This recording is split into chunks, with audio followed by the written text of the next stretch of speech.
안녕하세요. 과학교사 K로 활동하고 있는 광수중학교 교사 김요섭입니다. 다시 찾아온 기후인 초대석. 오늘은 두 번째 기후변화의 용의자를 찾아라 시간입니다. 우리가 매일 숨쉬는 공기 속에도 기후변화의 단서들이 숨어 있는데요. 그 보이지 않는 신호들을 과학적으로 해석해 주실 특별한 분을 모셨습니다. 연세대학교 대기과학과 구자호 교수님 나오셨습니다. 교수님 어서 오세요. 네, 안녕하십니까. 연세대학교 대기과학과에서 근무하고 있는 구자호라고 합니다.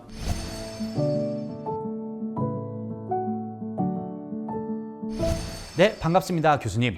오늘 우리가 얘기할 지구 대기 감시 프로그램은 단순히 시작된 게 아니라 과학자의 호기심에서부터 시작됐다고 들었습니다. 지구 대기 속에 어떤 성분들이 있고 그것들이 인간 활동에 어떤 영향을 주고 있는지 그런 것들 말이죠. 그러다가 산성비, 오존층 파괴 이런 기후 문제들이 생기면서 국제적인 협약까지 만들어진 것으로 알고 있습니다. 이런 과정을 거쳐 지금의 프로그램이 운영되기 시작했다고 들었는데요. 교수님께서는 이 프로그램들이 어떻게 운영되기 시작했는지 조금 쉽게 한번 설명해 주시겠습니까?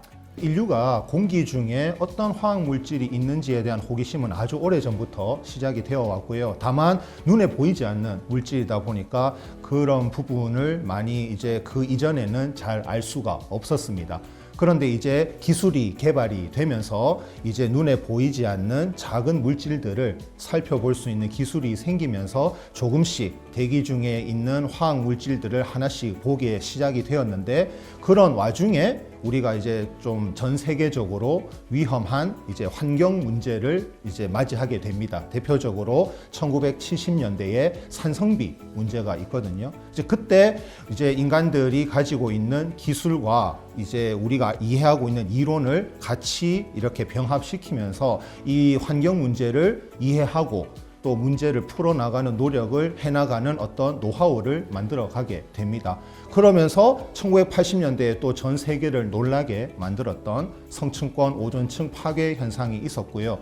이제 이때부터 본격적으로 이제 그 인류들 그리고 특히 과학자들을 중심으로 여러 가지 기계들을 가지고 대기 중에 어떤 오존 변화를 측정하고 또 오존층을 파괴하는 물질들이 늘어나느냐 줄어드느냐 이런 것들을 탐지해 가면서 이 문제들을 살펴보게 되었고요.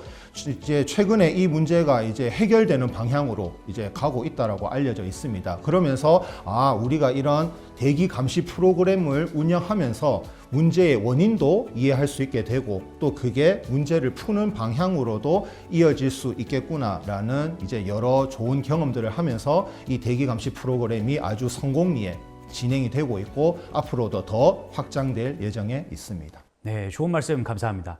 제가 교수님 얘기를 듣고 나서 드는 생각이 그러면은 인류는 대기 감시 프로그램을 통해서 이미 위기를 한번 극복했다 이렇게 느껴지는데 이렇게 생각을 해봐도 될까요? 네, 왜냐하면 그 오존층이라는 문제가 오존층 파괴라는 문제가 제가 어렸을 때만 해도 이게 인류가 풀 수 없는 문제라고 생각을 했었습니다. 그래서 이제 뭐 이것 때문에 정말 세계가 멸망하는 거 아니냐 이런 뭐 음모론까지 나왔을 정도인데 과학자들의 오랜 노력을 통해서 이 오존이 줄어드는 원인을 이제 관련된 물질들을 탐지해 가면서 알게 되었고요. 이제 잘 아시는 뭐 프레온가스, 염화, 불화탄소 이런 물질이 되겠는데 이 물질을 줄이는 방향으로 전 인류가 대처해 나가야 되겠다. 그래서 실제로 이제 몬트리올 의정서라는 걸 통해 가지고 우리가 그 노력을 시작하게 되었고 아주 꾸준한 노력을 이어간 덕에 지금은 이제 그 오존층 파괴가 더 이상 일어나지 않는 것으로 판단하고 있습니다.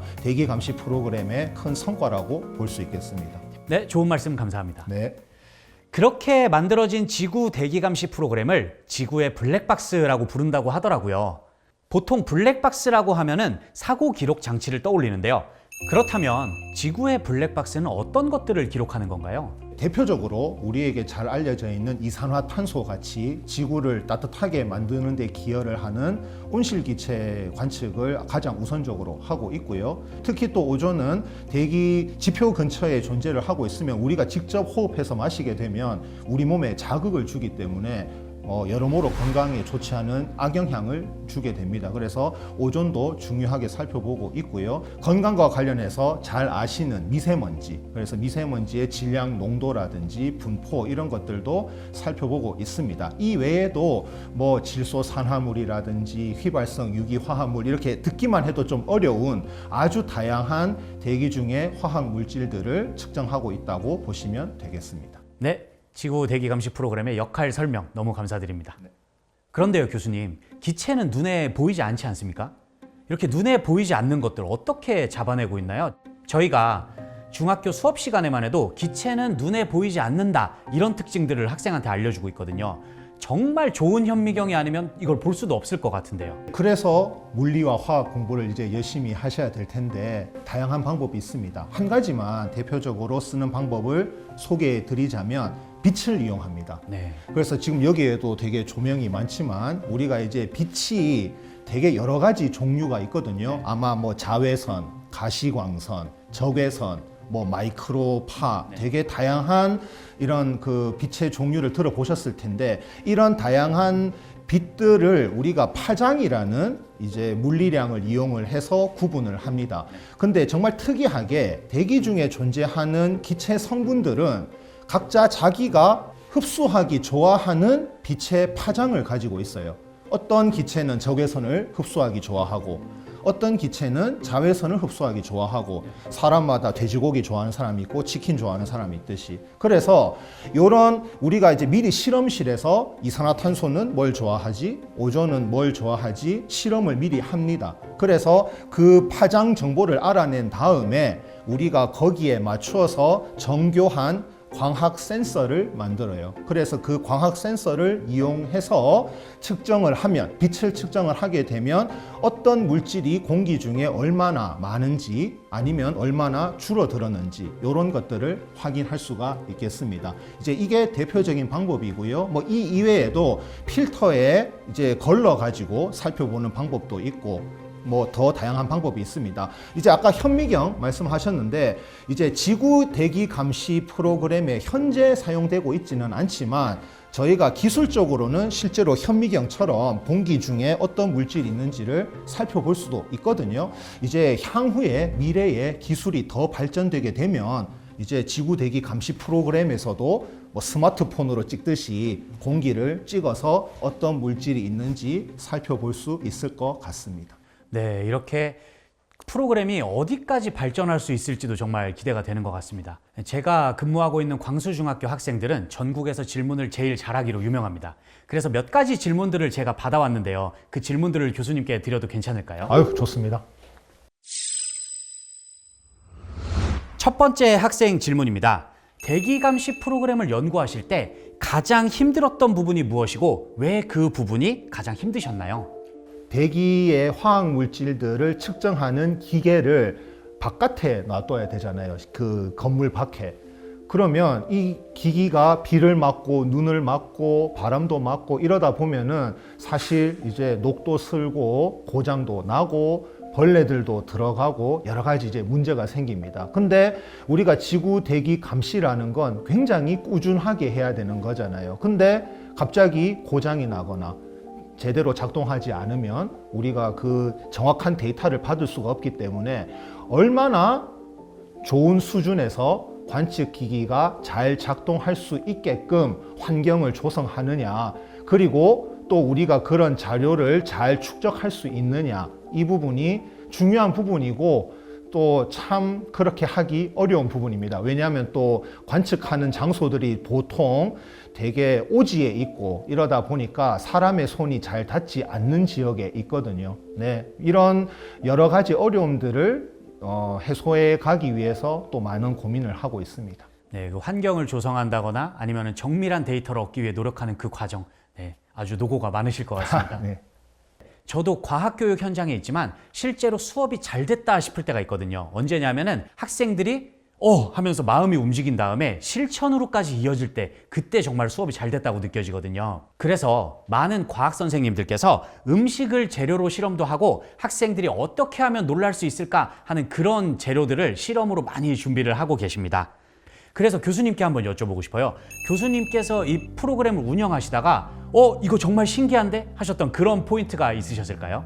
저는 이제 여러 가지 관측 방법 중에 풍선에다가 이제 어떤 그 관측 센서를 부착해가지고 공중에 띄웁니다. 애드벌룬 띄우듯이. 그러면은 그 풍선이 올라가면서 이제 1km, 2km, 3km 올라가면서 공기 중에 물질을 측정을 하는데 저는 오존이라는 물질을 측정을 하거든요. 이 풍선이 한 30km 고도까지 올라가요. 굉장히 높게 올라가죠. 그 올라가면서 이제 실시간으로 저희가 모니터를 통해서 지금 현재 공기 중에 오존이 얼마나 있는지가 이렇게 그림이 그려져서 나옵니다. 되게 신기해요, 사실은. 제가 지난주에도 이제 서산이라는 지역에서 그 관측을 수행하고 왔는데 이제 신기한 거는 그게 어떨 때는 되게 농도가 높았다가 어떨 때는 되게 농도가 낮게 나오고 왔다 갔다 하거든요.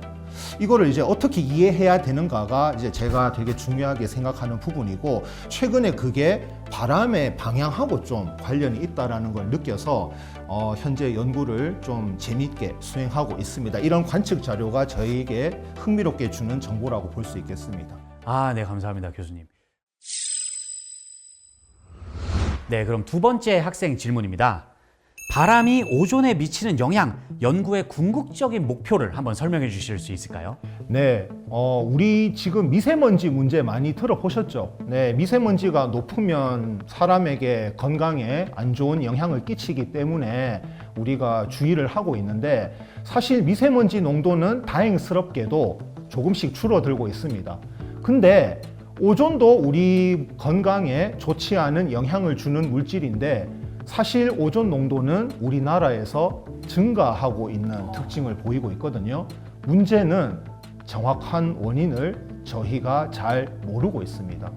그래서 여러 가지 가능성을 두고 이제 이 문제를 고민해보고 있는데, 저는 혹시나 어떤 특정 지역에서 바람에 의해 가지고 높은 농도의 오존 물질이 우리나라로 넘어오는 거 아닐까, 이런 과학적 질문을 바탕으로 이제 이 문제를 살펴보고 있기 때문에 바람과 오존의 관계를 중요하게 생각하고 있습니다. 네, 우리 몸에 안 좋은 영향을 줄 수 있는 오존, 어떤 영향을 받는 것인지 알게 되면 너무 좋을 것 같습니다. 네, 꼭 잘 찾을 수 있으면 좋겠습니다. 제가 방금 딱 들으면서 드는 생각이 뭐냐 하면은, 요새 학교에서도 학생들이 탐구하는 걸 굉장히 중요하게 생각하거든요. 근데 교수님은 진짜 과학자신 거잖아요. 진짜 과학자로서 바람이 오존 농도에 미치는 영향에 대한 가설을 세우시고 그걸 검증하는 과정에 있다, 이렇게 이해가 됩니다. 우리가 일상생활에서 접하는 산들바람, 그리고 시원한 바닷바람, 이런 것들이 정말 기후변화에 영향을 주고 있을까요? 네, 충분히 가능성 있는 이야기고요. 이제 우리가 바람이라고 하면 이제 조금 이제 기상학적으로 말씀을 드리자면은 기압의 차이에 의해 가지고 생기는 공기의 움직임, 이렇게 얘기를 할 수 있을 것 같아요. 이제 저희 날씨 예보 같은 데 보면은 기상캐스터 분들이 고기압, 저기압이 어디에 나타난다, 이런 말씀 주시잖아요. 그렇죠? 그래서 그 고기압에서부터 저기압으로 흘러가는 힘이 이제 바람의 가장 이제 주요한 요소가 되는데요. 이 기압이 그러면 왜 어디에서는 높고 어디에서는 낮게 나타나느냐, 여러 가지 원인이 있지만 가장 대표적인 원인이 온도 차이입니다. 기온의 차이.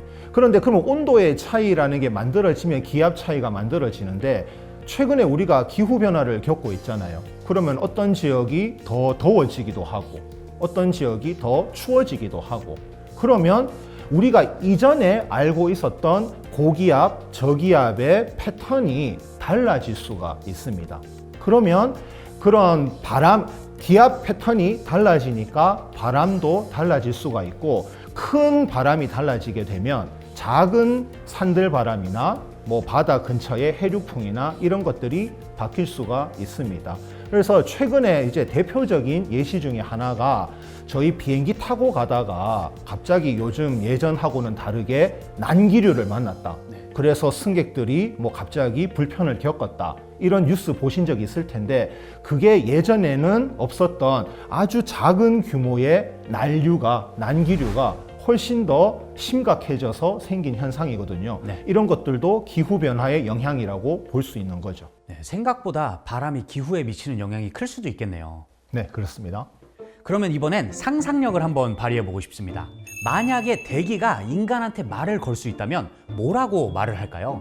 제 생각으로는 이제 대기가 저희들에게 말로만 기후변화 문제 있다 이렇게 얘기하지 말고 제발 뭔가 좀 이제 실천을 좀 해봐라 이렇게 얘기를 좀 할 것 같아요. 과거에 비해서 지구 온도가 한 1.5도에서 2도 정도 평균적으로 높아지게 되면 우리는 예전의 기후로 다시 돌아갈 수 없다라고 과학적으로 여러 실험을 통해서 이제 밝혀진 바가 있습니다. 그래서 이제 저희가 그만큼 지구 온도를 높이지 않기 위해 애를 쓰고 있는데, 근데 작년에 2024년에 전 지구의 평균 온도가 산업화 이전에 비해서 1.5도를 넘어서 버렸어요.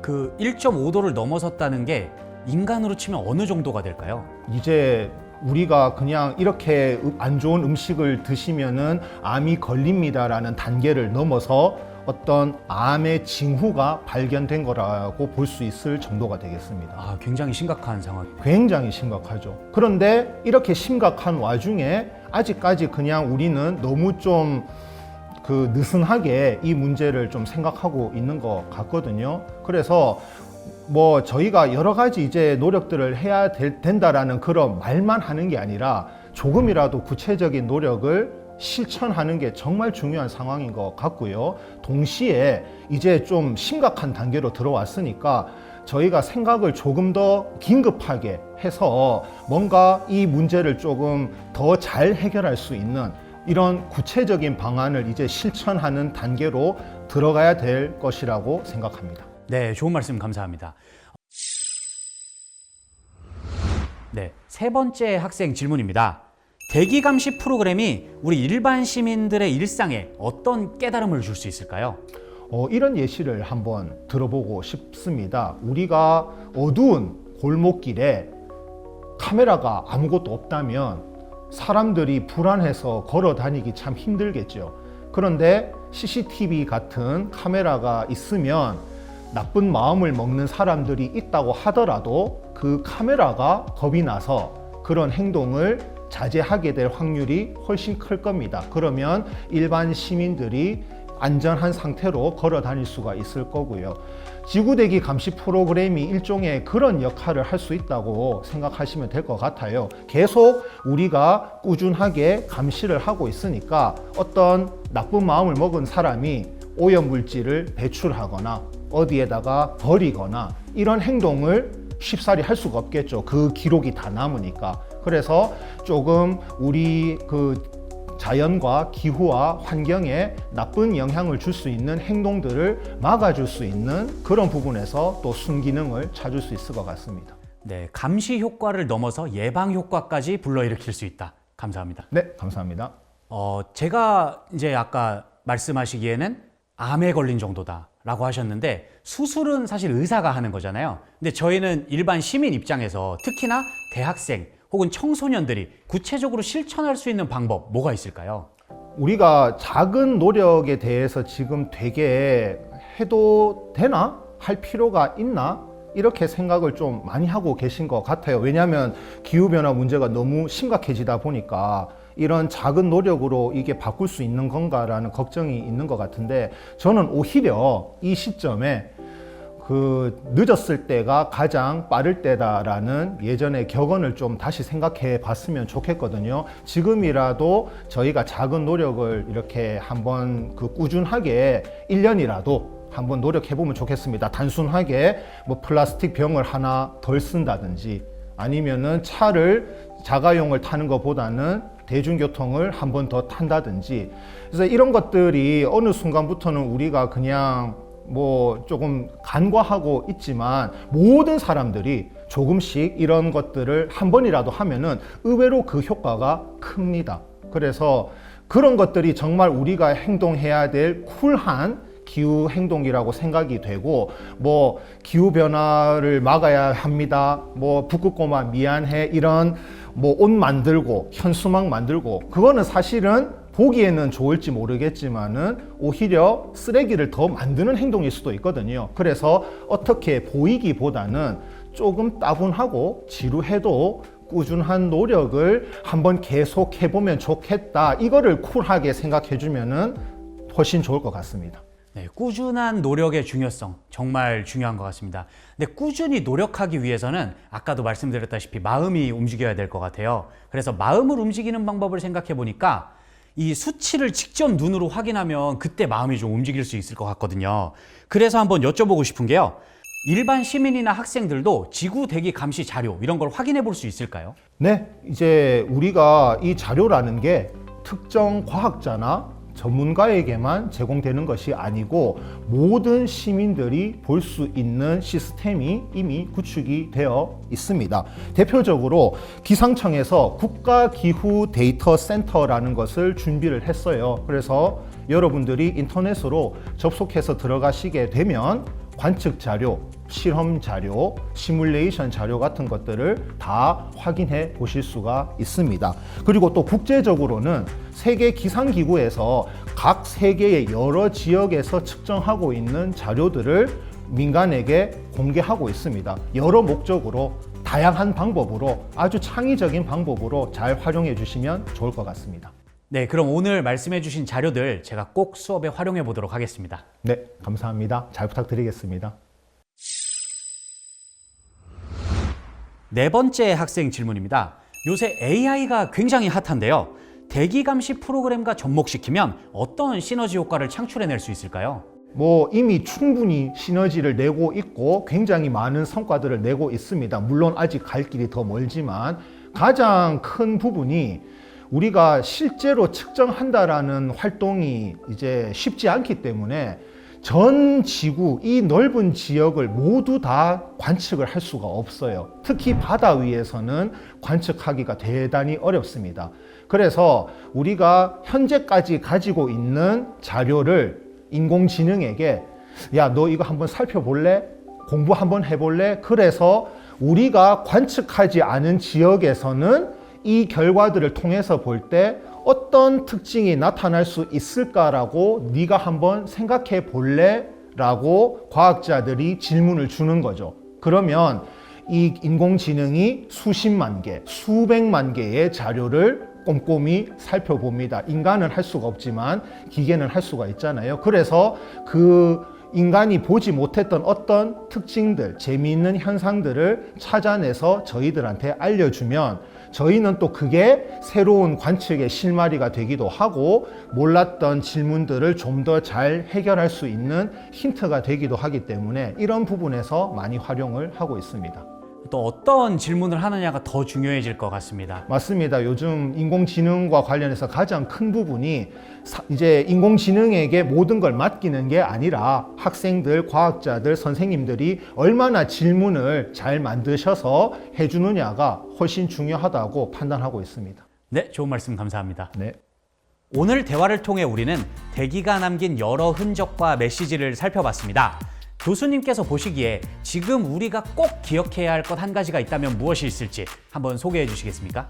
네, 오늘 이제 저희가 재밌는 얘기를 많이 나누었는데요. 근데 사실 기후 변화로 인한 피해들이 이미 시작이 되었고 기후 변화 문제가 저희가 느긋하게 볼 수 없을 정도로 많이 심각하게 진행이 된 상황입니다. 그래서 요즘 이제 TV나 여러 매체에서 많은 분들이 우리 지금 이제 이렇게 해서는 안 된다. 뭔가 이제 좀 국가나 사회, 전 세계가 무언가 이제 큰 어떤 행동을 해야 된다. 이런 말씀을 이제 많이 해주고 계시는데, 물론 저는 동의를 합니다. 중요한 말씀이고 그만큼 심각하다라는 것을 전달해 주셔서 감사한데, 한편으론 그러다 보니까 개인은 아무것도 할 게 없나? 우리가 이제 더 이상 무언가를 하기에는 늦어버렸나? 약간 이렇게 생각하시는 경향도 있으신 것 같아요. 근데 우리가 이런 좀 부정적인 생각은 버리고 우리의 작은 노력이 모이면 무언가 결실을 맺을 수 있다라는 의지를 한 번 더 좀 저희가 각오를 해봤으면 좋겠습니다. 오늘 오존에 대한 얘기를 했으니까 그 예시로 마무리를 좀 하자면, 오존층 파괴가 1980년대에 발표되었을 때 제가 어릴 때거든요. 제가 국민학교 다니던 시절에 이 문제가 해결이 안 될 줄 알았어요. 근데 그때 지구 대기 감시망이 구축이 되어서 오존이 어떻게 변하는지 또 오존 파괴 물질이 늘어나는지 줄어드는지 꾸준히 감시를 하면서 저희는 이 오존 파괴 물질을 줄이자.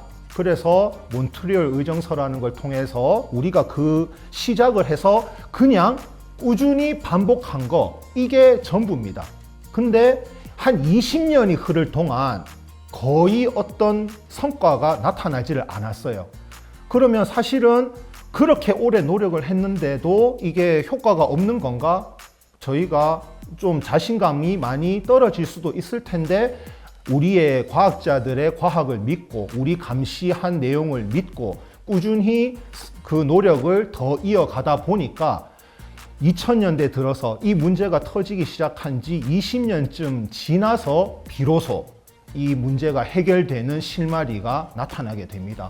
그때부터 또 과학자들이 방심하지 않고 자, 이 좋은 흐름을 이어가자, 또 20년의 노력을 더 합니다. 그래서 최근에 2022년에 유엔과 세계기상기구가 비로소 오존층 파괴가 이제 더 이상 심각한 단계를 가져가지 않고 벗어났고 우리가 회복세에 접어들었다는 것을 확인하게 되었습니다라고 공식적으로 발표를 하게 되거든요. 이런 과거에 좋은 교훈이 있습니다. 우리가 없는 게 아닙니다. 이 유산을 반드시 잘 살려서 기후변화 문제도 잘 대처해 나갈 수 있으면 정말 좋겠습니다. 인류는 지금까지 꾸준한 실천과 노력으로 이미 기후위기를 한번 극복을 했다. 이런 교훈을 바탕으로 저희가 또 그거 저력을 믿고 꾸준한 실천과 노력을 해야 되지 않나 싶습니다. 좋은 말씀 감사합니다. 감사합니다. 여러분, 기후변화의 용의자를 찾기 위해 누군가는 항상 대기를 들여다보고 있습니다. 작은 호기심이 큰 실천으로 이어지길 바라며 다음 시간에 또 만나요.